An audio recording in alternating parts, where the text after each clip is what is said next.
नमस्कार दोस्तों, बहुत बहुत स्वागत है आप लोग का हमारे चैनल पर। दोस्तों आज हम फिर से जो है हमारे चैनल पर बायोलॉजी के 45 क्वेश्चन आंसर के बारे में वीडियो लेकर के आ चुके हैं, जो कि सभी क्वेश्चन हमारा जो है ऑब्जेक्टिव टाइप के होने वाला है। और हम हमारे चैनल पर दोस्तों ऑल टोटल सभी सब्जेक्ट के बारे में यहाँ पर वीडियो बनाते हैं, जैसा कि कंप्यूटर के बारे में हो गया, साइंस के बारे में हो गए, पॉलिटी के बारे में हो गए, जियोग्राफी के हो गए, हिस्ट्री के हो गए, ऑल टोटल सभी विषय के बारे में यहाँ पर हम वीडियो बनाते हैं। अगर आप कोई भी कंपटीशन एग्ज़ाम की तैयारी करते हैं तो हमारा चैनल आपके लिए काफ़ी महत्वपूर्ण होने वाला है। हमारे चैनल के माध्यम से आप अपनी तैयारी पूर्ण कर सकते हैं। तो चलिए दोस्तों, बिंद रखिए ये वीडियो को शुरू करते हैं और जानते हैं हम उस 45 क्वेश्चन आंसर के बारे में।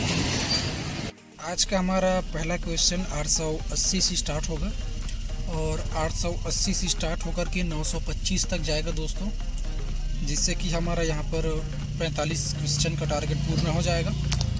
तो पहला क्वेश्चन है दोस्तों ओजोन परत, ठीक है, नहीं इसको हम बना दिए थे। 881 से स्टार्ट करते हैं। ओजोन छिद्र कैसे बनते हैं? ओजोन छिद्र कैसे बनते हैं? तो क्लोरोकार्बन और क्लोरोफ्लोरोकार्बन के कारण ओजोन छिद्र बनते हैं, ठीक है। ए और बी दोनों के कारण से बनते हैं।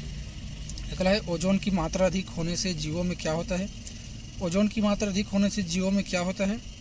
तो श्वसन दर, मोतियाबिंद और खांसी, ठीक है, ये तीनों होते हैं। राइट आंसर हो जाएगा डी।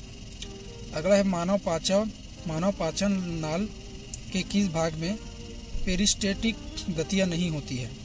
तो किस में नहीं होती है? तो ग्रसनी में, ठीक है, राइट आंसर हो जाएगा ए, ग्रसनी में। अगला है मानव में उपस्थित लार ग्रंथि नहीं है। मानव में उपस्थित लार ग्रंथि क्या नहीं है? तो इंफ्रा ऑर्बिटल ग्रंथि नहीं है, ठीक है, राइट आंसर हो जाएगा बी।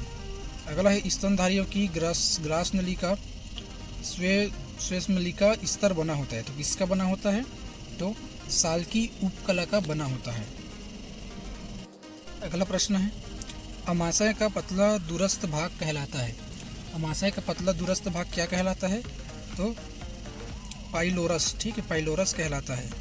अगला है अमाशय रस में उपस्थित HCl बदलता है। तो कैसे बदलता है, किस कारण से? पेप्सिनोजल को पेप्सिन में बदलता है, ठीक है, पेप्सिनोजल को पेप्सिन में बदलता है। राइट आंसर हो जाएगा बी। अगला है ग्लूकोज को। क्वेश्चन है दोस्तों ग्लूकोज को जब भोजन के रूप में लिया जाता है तब निम्न में से कौन सी क्रिया नहीं होती है? तो कौन सी क्रिया नहीं होती है? तो पाचक, ठीक है, पाचक क्रिया नहीं होती है। राइट आंसर हो जाएगा बी। अगला मानव शरीर का सबसे कठोर भाग कौन सा है? मानव शरीर का सबसे कठोर भाग कौन सा है? तो दांत का इनिमल, ठीक है, दांत का इनिमल जो है सबसे कठोर भाग है। अगला प्रश्न है अमाशय का स्तर निम्नलिखित में से एक उपस्थिति के कारण सुरक्षित बना रहता है। सही उत्तर चुनिए। सही उत्तर इसमें क्या है? तो म्यूकस, ठीक है, म्यूकस श्लेष्मा, ठीक है, राइट आंसर हो जाएगा बी, इसका राइट आंसर है। अगला प्रश्न है आहार नाल का कौन सा भाग यकृत से पित्त रस लेता है? कौन सा लेता है? छोटी आंत, ठीक है, राइट आंसर हो जाएगा बी, छोटी आंत। अगला प्रश्न है आहार नाल के किस भाग में भोजन अंतिम रूप में पच जाता है? किस भाग में अंतिम रूप में पच जाता है? छोटी आंत में, ठीक है, राइट आंसर हो जाएगा डी, छोटी आंत में। अगला प्रश्न है पाचन में भोजन के साथ मिलने वाला वह पहला एंजाइम कौन सा है? पाचन में भोजन के साथ मिलने वाला पहला एंजाइम कौन सा है? तो राइट आंसर हो जाएगा एमाइलेज, ठीक है, एमाइलेज, राइट आंसर हो जाएगा सी। अगला प्रश्न है जैविक ऑक्सीकरण के बाद कौन सी गैस निकलती है? जैविक ऑक्सीकरण के बाद कौन सी गैस निकलती है? तो कार्बन डाइऑक्साइड, ठीक है, राइट आंसर हो जाएगा सी। चलिए अगला क्वेश्चन है बड़ा नासा मार्ग मुख्य मार्ग से किस द्वारा अलग होता है? बड़ा नासा मार्ग मुख्य मार्ग से किसके द्वारा अलग होता है? तो पैलेट, ठीक है, पैलेट के द्वारा अलग होता है। राइट आंसर हो जाएगा ए। अगला है नासिका के अंदर का भाग कहलाता है। नासिका के अंदर का भाग क्या कहलाता है? प्राघ्रक, ठीक है, प्राघ्रन कहलाता है। राइट आंसर हो जाएगा डी। अगला है वयस्क मानव में श्वास नली की लंबाई होती है लगभग, ठीक है, वयस्क मानव में श्वास नली की लंबाई कितनी होती है? लगभग 12 सेंटीमीटर, ठीक है, राइट आंसर हो जाएगा बी, 12 सेंटीमीटर। अगला है रुधिर वर्गों की खोज किसने की थी?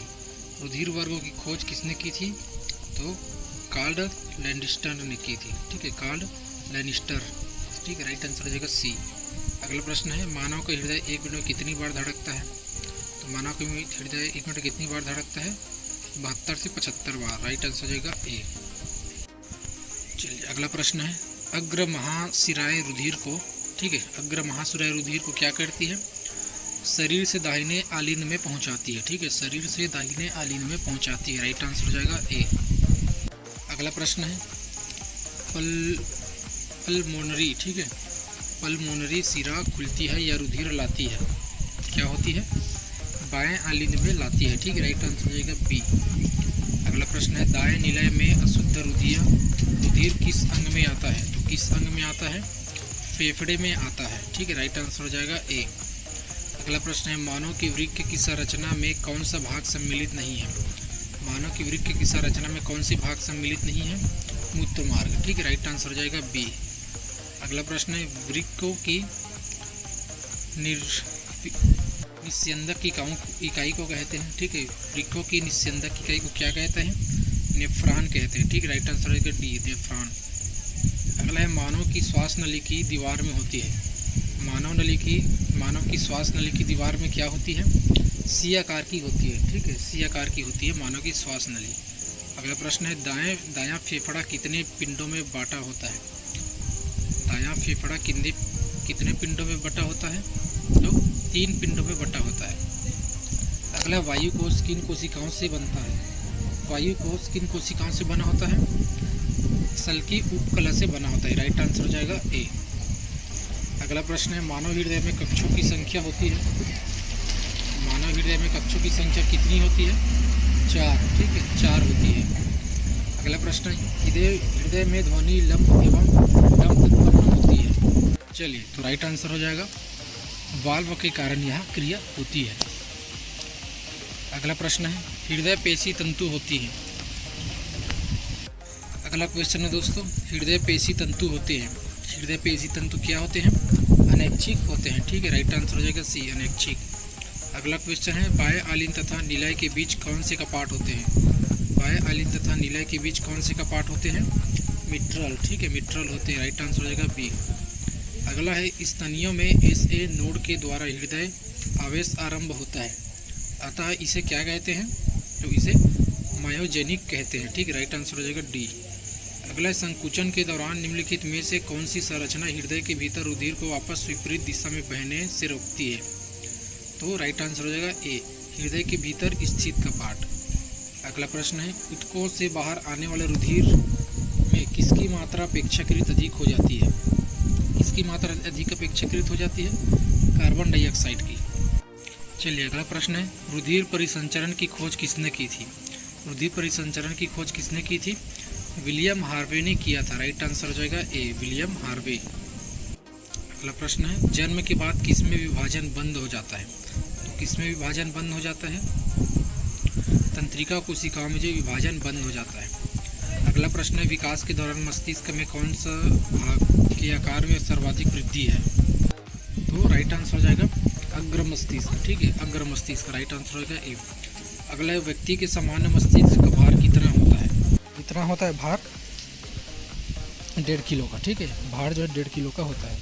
और आज का सेकंड लास्ट प्रश्न है दोस्तों, अंतःस्रावी ग्रंथियाँ कार्य करती है? तो यह अंतःस्रावी ग्रंथियाँ क्या कार्य करती है? हार्मोन के द्वारा यह कार्य करती है। ठीक है, और आज का हमारा लास्ट प्रश्न है दोस्तों, जो हार्मोन शरीर की संतुलित वृद्धि के लिए आवश्यक है वह स्रावित होता है, वह किस में स्रावित होता है? तो पीयूष ग्रंथि के अग्रपिंड से स्रावित होता है। ठीक है, तो इस प्रकार से दोस्तों आज का हमारा टारगेट कंप्लीट हुआ। तो आज की वीडियो में बस इतना ही दोस्तों, हम जल्द मिलेंगे आप लोगों से नेक्स्ट वीडियो में। वीडियो अगर अच्छा लगा हो तो लाइक कर दीजिएगा, शेयर कर दीजिएगा और हमारे चैनल को सब्सक्राइब कर लीजिएगा। तो मिलते हैं एक नई वीडियो में, तब तक के लिए धन्यवाद। जय हिंद, जय भारत, जय छत्तीसगढ़।